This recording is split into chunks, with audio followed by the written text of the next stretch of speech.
আরে ঝোড়ো হাওয়া বইছে আর এইদিকে গাছে থেকে আম পড়ে কি অবস্থা, একটা দুটো তিনটে চারটে, এখন আম পাড়া হবে। আর ওইদিকে অনেকগুলো আম ঝুলে রয়েছে, আগের দিনও কিছু পাড়া হয়েছিল, সেগুলো দেখানো হয়নি। আবার একটা আম পড়লো,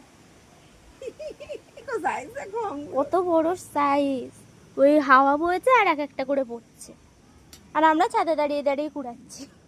আমি জুম করে দেখাচ্ছি, ওইখানে একটা আম রয়েছে, এই যে জুম করে দেখাচ্ছি। আর এইদিকে পেয়ারা গাছে কত পেয়ারা এসছে, এই যে এইদিকে পুরো, ওইদিকেও ভর্তি, সব পেয়ারা আম পাখিতে খেয়ে চলে যায়।